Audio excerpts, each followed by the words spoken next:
Hill sponsors Joshua versus Brazil on Sky Sports Box Office. Radio Raheem here with Johnny Nelson. You have the enviable position of being ringside for so many wonderful events, so many huge fights. We're at another one of these big events. We've got Anthony Joshua in his first title defense. Yeah. Dominic Brazil comes over from America, the second guy in a row to come over. Unbeaten. But is he going to be the first guy to actually give Anthony Joshua some real rounds? Well, I think he won't be the first guy anyway. I think Dylan White was the first guy to give him some real rounds, and it was a hair-raising experience for both fighters and the crowd as well. I think for Dominic Brazil coming over, hopefully for Dominic's camp and Dominic himself, he's looked at that fight and thought, and drawn from it and thought this could work for me. So he knows, he'll have seen Anthony's a fast starter. He's a heavy hitter. He's a concussively heavy hitter. So he knows there's no room for error. So does he think negatively and think about how he can defend himself or how he can attack Anthony Joshua? The best thing for Dominic Brazil is to think, I've got to jump on him and get him early. If he thinks Anthony Joshua will get tired as the rounds roll on, because Brazil has gone 10 rounds before, he's gone 8 rounds before, he's been down, he's got back up, so he showed he's tough enough to get hit, take the licks and get back up and get his stuff back in. If he thinks that is going to be his winning formula for Anthony Joshua, I think that's a fatal mistake. He needs to think on skill, he needs to think on size, and he needs to think on hitting the target. I think, like most opponents, once he feels the power of Anthony Joshua, that will change his whole game plan, and that's what's most important, his game plan.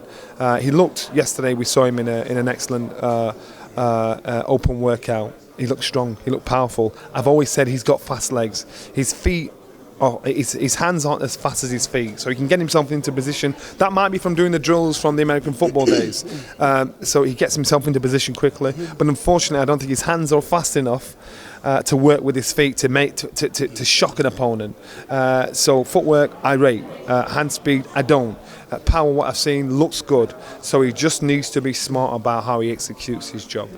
You know, you say that Dylan White gave Anthony Joshua rounds, but he tested his chin. Yeah. He buckled him, but he seemed to get dominated. That's right. So when Dominic Brazil enters the picture, can he do anything more than that? And if so, do you think that do you see anything in Brazil that makes you think he can land that one shot to change the fight? Not really, no. I think Dominic Brazil, he doesn't look fast enough, but he looks strong enough. And I hope for entertainment purposes, he gets his feet in position to let the shots go. He's got to hope that Anthony Joshua makes a mistake. Anthony Joshua makes a mistake, then he's got to be smart enough, sharp enough, savvy enough to capitalise on it. That's what he's got to do. If he can't do that, then I think it's problems. He has the size, he has the weight, he has the confidence that's coming in as an unbeaten fighter. Yes, he was in the 2012 Olympics as well in London. Unfortunately, got knocked out of the tournament in the first round, but he shows he has pedigree to get that far, and he's a student of the game just like Anthony Joshua is. But this is for real. This is a no-nonsense fight, and you look at Brazil's record. He's kind of similar to Anthony Joshua's. You look at the opponents, there's nobody that really stands out. The one thing that does impress me with Dominic Brazil is the fact that he's been hit, he's gone down, he's got back up, and he's gone on to win. He's not one of those fighters that when they get hit, they crumble. It's fight or flight mode. He's one of the guys that think, no, I'm a fighter, I want this. I don't think the crowd will make any difference. I hear he's going to come into the ring with no music at all. He wants to embrace the crowd, embrace the atmosphere. He's going to, and if doing that, I like that. I used to box abroad a lot, and I used to prefer boxing abroad. Because when I box abroad, you fed off the disdain, the dislike from the crowd, and to me, it fueled me. I think Dominic is hoping to do that himself. When Dominic Brazil approaches this challenge, he seems outclassed in the way that you've described the fight. Many have predicted the fight. So does Anthony Joshua really gain anything from these fights?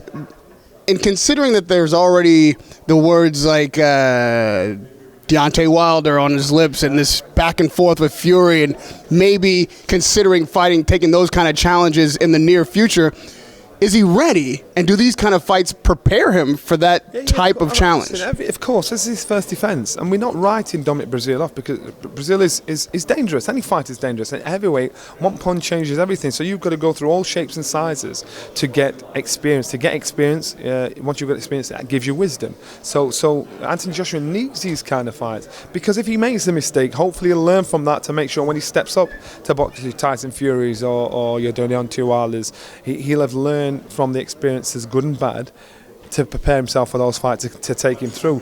Don't write Dominic Breazeale off because Dominic Breazeale, of course, he's hungry as well. He's got a hunter's mentality. He wants what Anthony Joshua's got, and when you're the hunter, you're hungrier, you've got more drive, and people actually believe the hardest thing is to become a world champion. It ain't.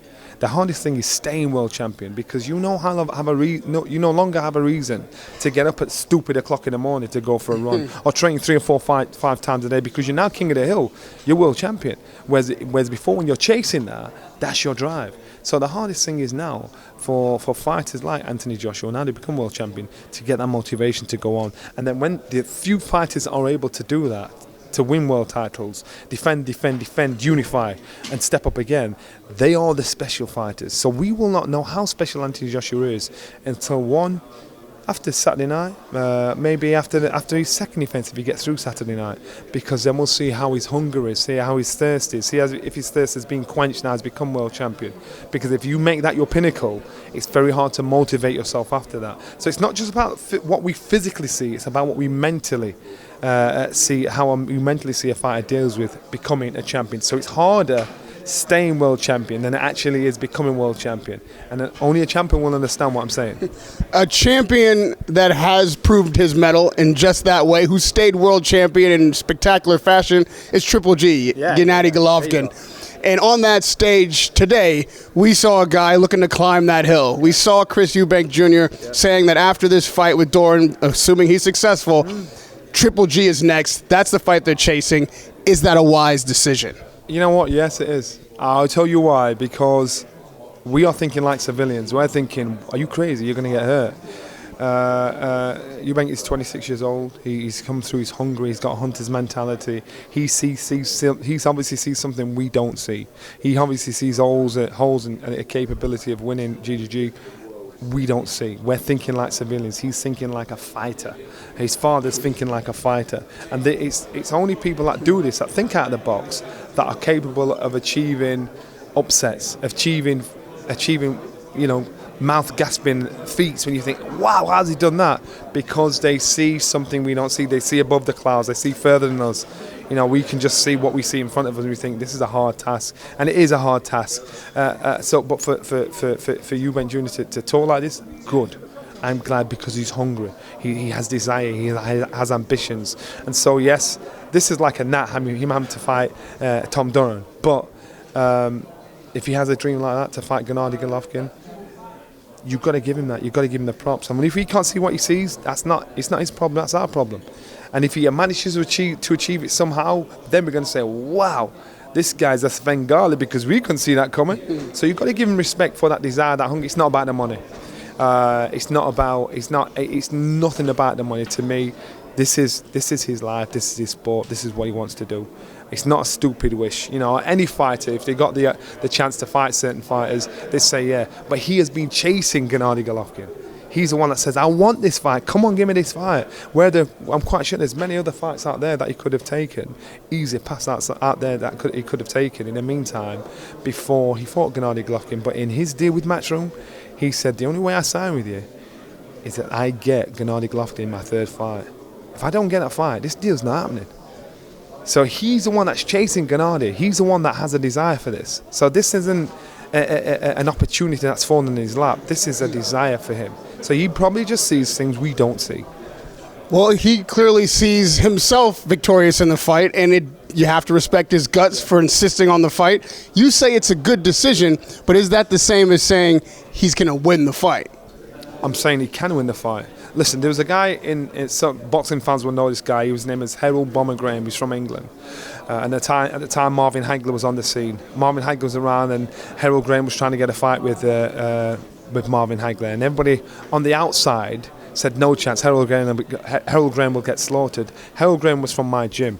Harold Graham went out to spar with Roberto Duran and got the sack because Roberto couldn't touch him, couldn't deal with him. Harold Graham was flying. This was before he got knocked out against Julian Jackson. But Harold Graham could fight when he was on form. And so at the time when everybody said he has no chance, I thought, well, he actually has, because I've seen what this guy can do. So that's why with Eubank Jr, because we can't see, we don't know. So he's not looking at it negatively thinking, is this a great move? He's thinking, this is a great fight because I can win this. He's not thinking like we are. He's thinking on the flip side. He's thinking, I win this fight. This is a fight for me. Win, lose or draw, from our point of view, it can't do any harm for him. Martin Murray's boxing George Groves. He boxed Gennady Golovkin. It's not affected his career. He's probably learned from that. He's probably the one positive thing he could have drawn from it is that, you know what, I went in with a fearsome puncher. I can hold a shot. Yeah, it's up to a point, but I gave him a good run for his money. The theory that you put forward, many would agree with. I think most champions have echoed that at some point in their career. The hunger that has to remain is going to get tested again in just a couple weeks after this fight on Saturday. We'll see Klitschko rematch Fury. Yeah. Do you think that Klitschko can re-inspire that hunger, rejuvenate himself in a way that brings victory in this rematch? I think that was all mental because we saw Vladimir Klitschko prepare for that fight against Tyson Fury. Physically, he can do no better. He can do no more. He can't improve on what he did physically. This is about that. So therefore, and Vladimir is older, and therefore maybe he underestimated Tyson Fury, didn't give him the respect he deserved, and so therefore he wasn't like a deer in the woods, fight and flight. He was on that all the time. He thought, I'll do this boy, I'll do this boy. 4 rounds later, 5 rounds later, 6 rounds later, he's realising I can't pin this boy down. He's not slowing down. What is going on here? So he maybe have underestimated Tyson Fury, or maybe he's just got to the top of the hill where he's thinking, I ain't got that snap left. And now he's come up against somebody that's hungry, super hungry, taller, awkward, unpredictable, and they're the worst people to fight in Tyson Fury. Now, if Tyson Fury's prepared for this fight like he did their last fight, I expect Tyson Fury to win this fight easier. If Tyson Fury hasn't prepared for this fight like he did their last fight, I expect this fight to be a lot closer and Vladimir Klitschko to beat him. So it's about how Tyson Fury has dealt with being a champion and beating the man that just couldn't be beaten for quite a while. How he's conducting himself in between then and now in preparation for the fight. For Vladimir, he can't do any more physically. All he can do is think differently. He's got to think respectfully of Tyson Fury. He's got to be alert. He's got to be on it. He's got to be thinking, I can't give this man a second chance because this time, if he does me now, I'm done. And everybody's made that mistake. Carl Froch made that mistake against George Groves in the first fight, then fix it the second fight. And you go back in history and look at fights. This is always done time and time again. And Lennox Stewart did it with Hasim Rahman. He thought this is a soft touch. Lost the first one, came at the second one. So we want to know if this was a miscalculation by Vladimir Klitschko or he has reached the top of the hill. He's no longer got that snap, that youth, that hunger that he needs to beat an awkward, unpredictable, taller, longer, rangier fighter in Tyson Fury. We've talked about all the heavyweight champions now, so I bring you back to Anthony Joshua and their desire to unify. Who do you think he matches up best against in the heavyweight title holder division, if you will? Well, we're pretty spot in the UK because we've got an abundance of great matches that could be made. There's Tyson Fury, there's David Haye, there's even a rematch with Dylan White. So even in the UK, we probably don't have to look. He probably doesn't have to look further afield for bigger fights because they're massive over here in the UK on a world scene. Because I think he has that desire. He's got to look at the likes of Tyson Fury if he wins. He's got the likes of Deontay Wilder if he's still champion when that comes about.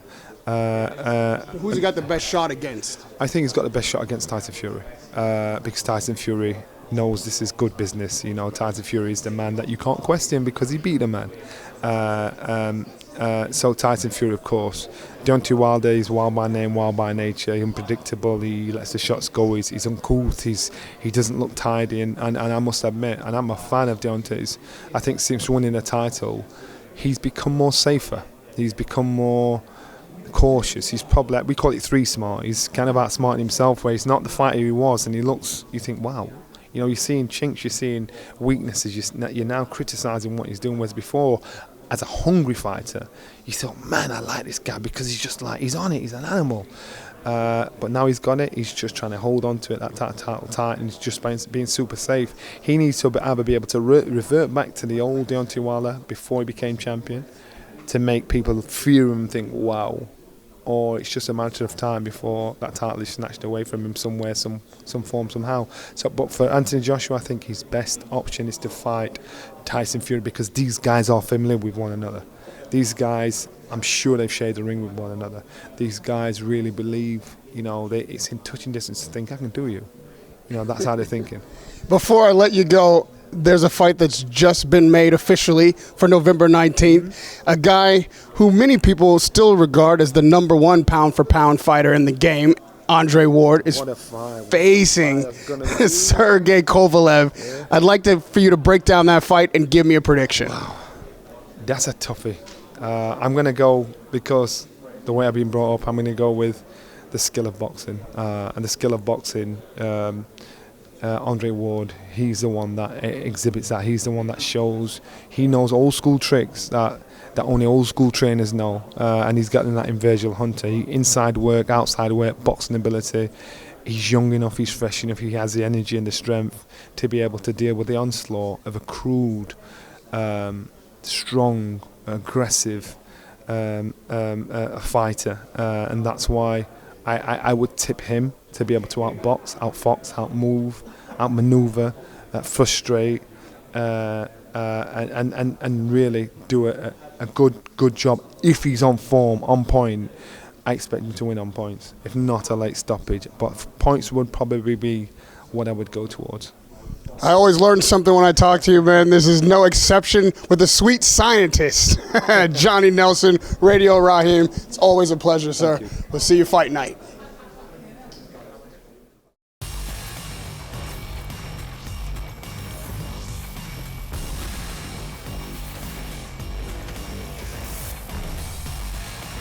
William Hill sponsors Joshua versus Brazil on Sky Sports Box Office.